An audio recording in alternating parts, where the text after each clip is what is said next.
Hey there everyone, and welcome to my February 2022 summary. I apologise, this is coming out quite late into March, but I knew that I had some annual leave from work coming up later in the month in March, so I knew I'd have some more time to pull this video together. The end of February, as it turned out, was quite hectic, so apologies for it being late, but let's get straight into it. This video is likely to be quite video game heavy, purely because in February it was Special Effects Game Blast 22, where I spent 24 hours making my way through a variety of different games, and also in February one of the games that I've been waiting for years and years finally came out.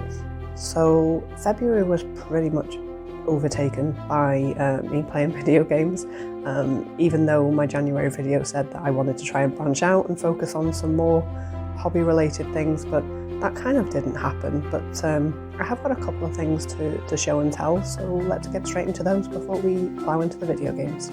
So with regards to crafts, I did manage to make one thing in February, which is this rather adorable Lego Valentine's bear. I just made it as a bit of a silly centerpiece really for Valentine's Day. I probably do a huge lot for Valentine's Day, but sometimes it's nice to do something a bit silly.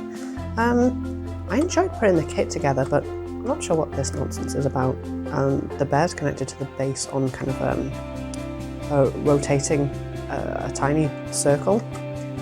I don't know why, because with the flowers on the ground he can't actually rotate, so it doesn't really make much sense other than just making him quite flimsy.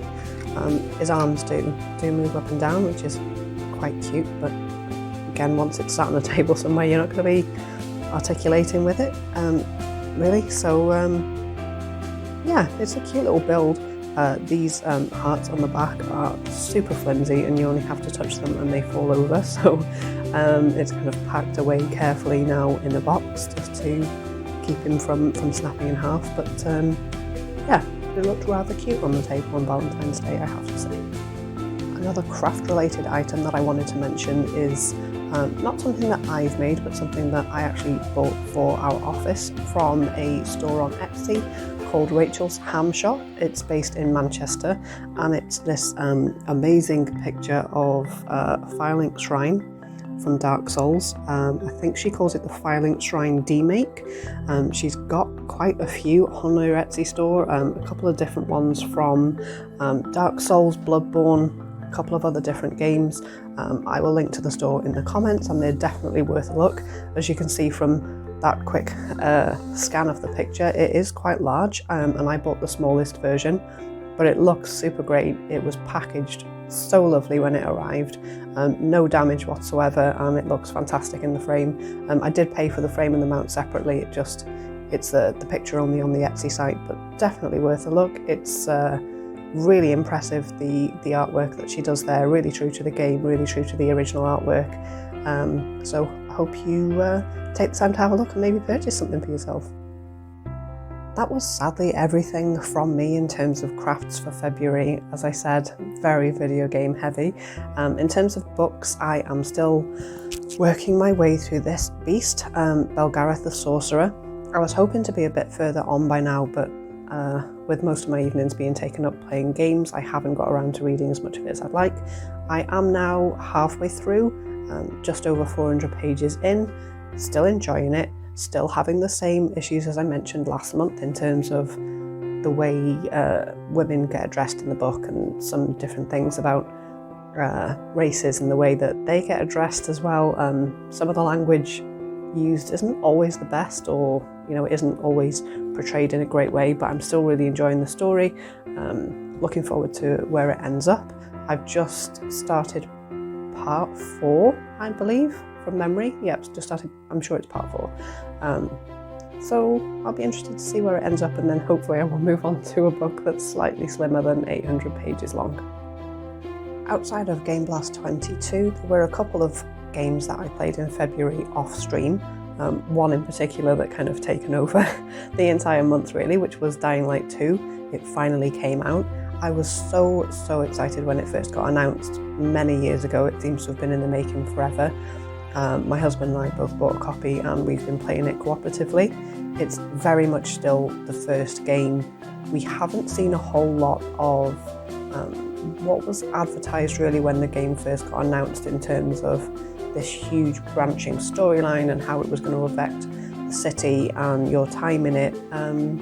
There are some elements of that, but not huge impactful changes to the city. Certainly how far we are in so far, which is a fair while in. I think we've played for about 35 hours, so it's not a small amount. We're a fair way into the story, but I'm not sure how far we actually are finishing the story. We just seem to have got into another part of the city, so I'm guessing we've probably got a fair way to go. My initial thoughts on the game were a bit of a worry. I was quite frustrated that we had to spend 2 hours playing the tutorial before we could actually get into the co-op mode, and it wasn't as though we were taking our time. We guessed there would be some kind of separate part that we had to play before we could join each other's game, but 2 hours just really felt like it was a bit of a stretch. I actually think it was slightly more than 2 hours actually, which probably closer to 2.5. Once we got into the game though, it was very much back into the routine of how we used to play Dying Light 1, going through some main story missions, going through side missions. The parkour still feels really good. Some of the upgrades feel quite slow to get. The nighttime doesn't feel quite as terrifying as it did in the first game because the volatiles don't seem to be out and about as much, but oh boy, every time I see one of those I'm just like, it's for my husband to deal with. I do not want to get in their faces whatsoever. I know Techland are still doing a lot of work on the game, and they're doing lots and lots of hot fixes and bug fixes and different things. I know they had quite a rocky start on the console launch as well. I would say if you enjoyed the first game, you're probably going to enjoy the second game. It very much feels like more of the same, quite a slow start. The side quests are a bit crazy in the way they're written. Some of the voice acting's a bit iffy here and there.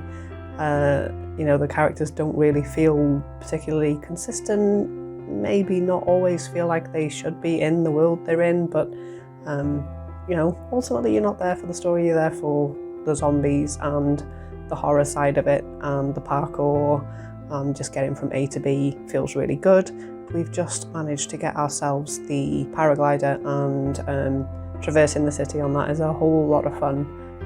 Bouncing off the vents off the floor, or just throwing yourself off a roof to get from one building to another.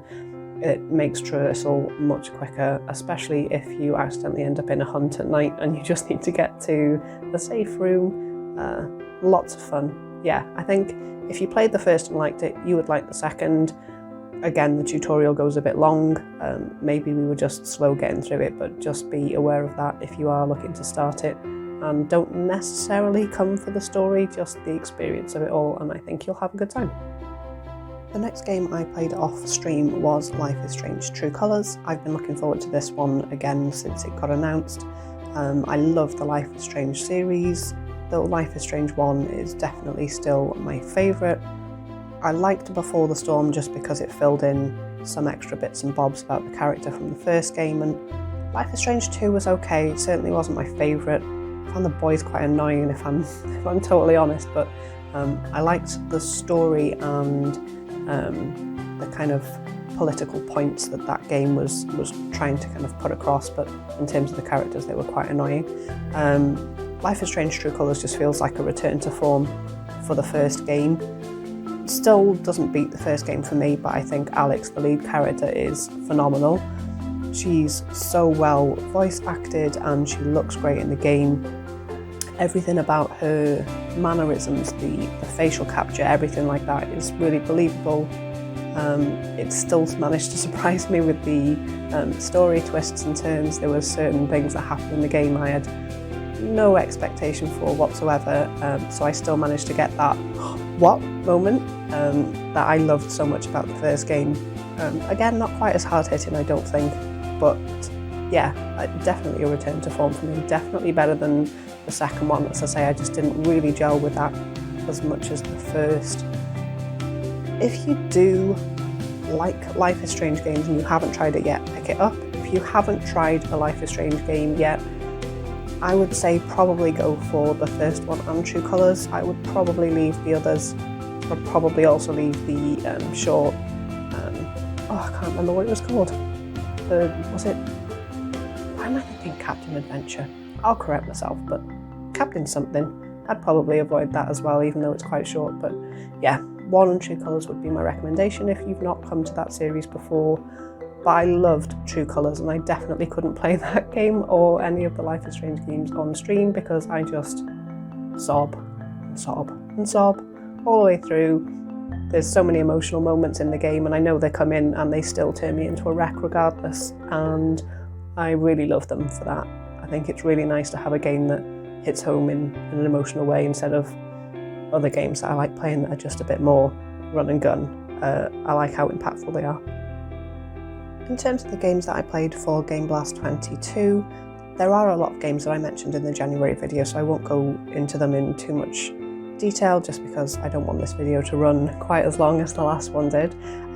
So the first one that I played several times on stream was Vampire Survivors, which is a single stick movement shooter where you don't shoot and you avoid the enemies and you automatically shoot the enemies and get pickups and level up your character until the 30-minute mark, when you then get killed horribly by the Grim Reaper.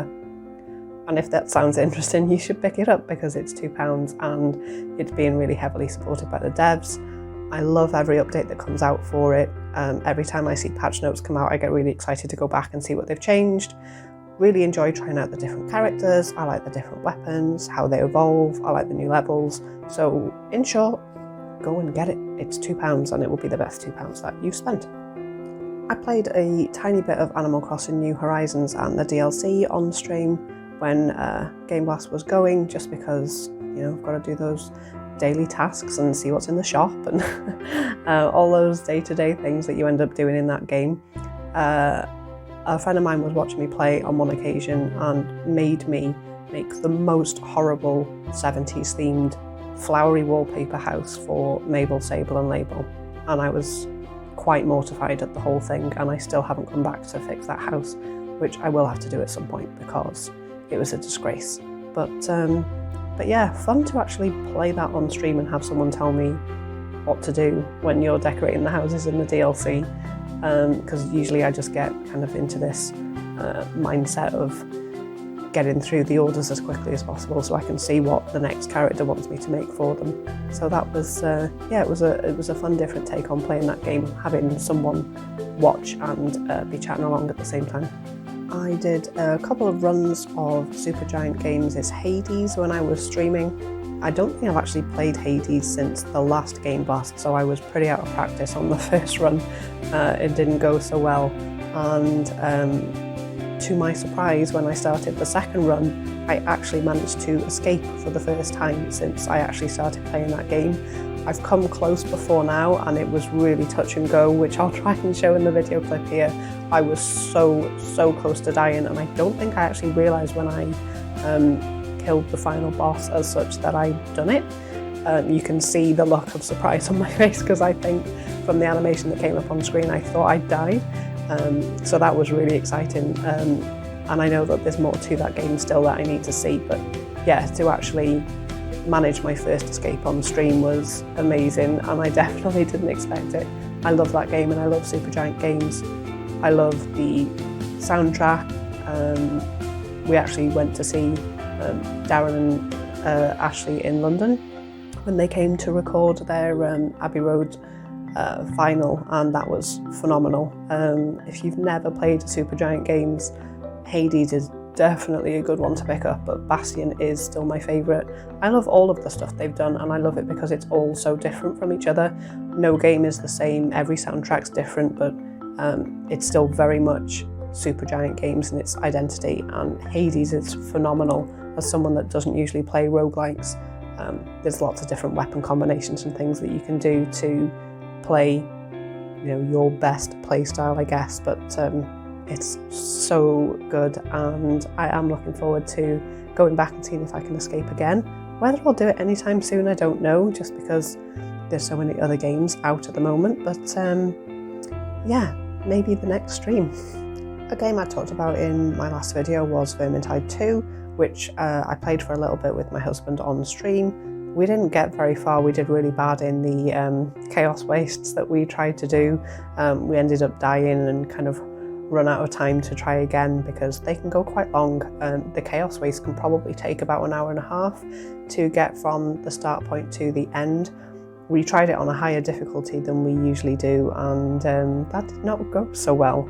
But still, Vermintide 2 is a whole lot of fun, and if you like co-op first-person shooters such as Left 4 Dead or Back 4 Blood, then I would say check it out. It's really fun. It's set in the Warhammer universe, and even though I shouldn't say that I do enjoy smashing those big scary rats around because I have 2 pet rats, it's very much fun when they come screaming at you and trying to chop your bits and bobs off, so beating them to it is always rather satisfying. As you may have guessed, Apex Legends was also featured in the stream that I did for Game Blast 22. My husband and a friend of ours played quite a bit of Apex on stream. The new season actually started in February, which was called Defiance, I believe, with a new character, Mad Maggie. She's a whole lot of fun to play. She's quite aggressive.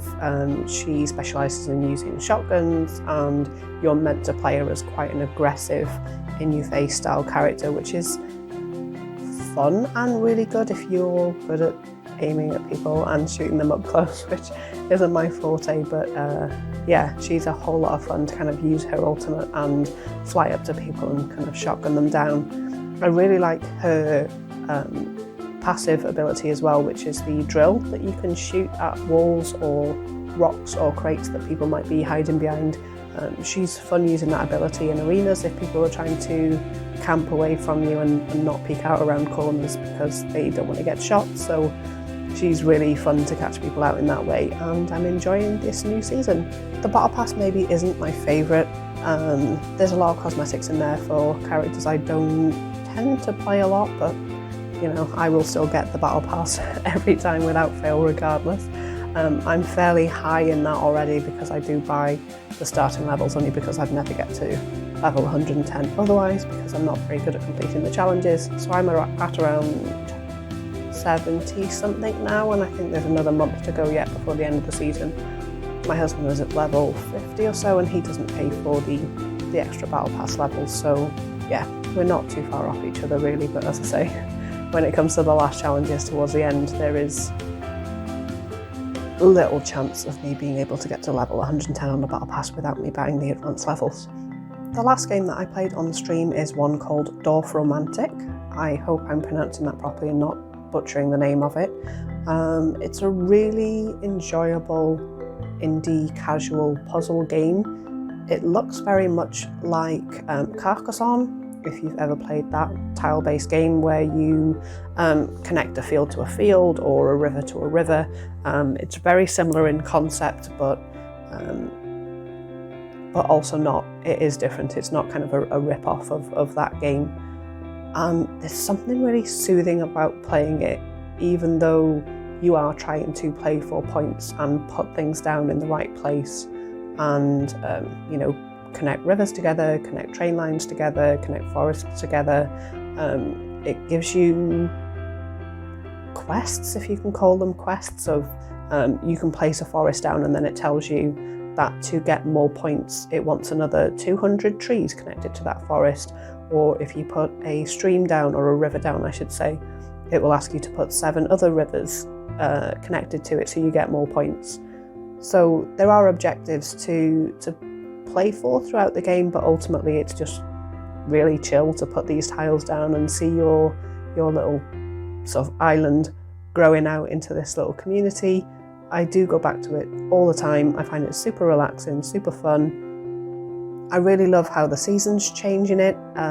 You can see it going from spring to fall to winter.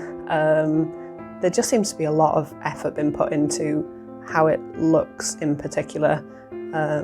How the more you play, you'll unlock things like you'll put a forest tile down and you'll see a deer walking through the woods and things like that. There's just little things here and there that just really stand out, and it's really well polished and fun. They did add in a tutorial which I don't believe was in the game when I first started playing, so I wasn't quite sure why my points weren't as high as I thought they could be compared to other people that you can see on the scoreboards. But the tutorial really helped to make me realise actually I was putting this type of tile down wrong, or I need to think about all of the way that the sides connect rather than the one that you know, I'm just kind of putting down a bit haphazardly. So there's definitely something there in terms of the complexity and the puzzle element of the game.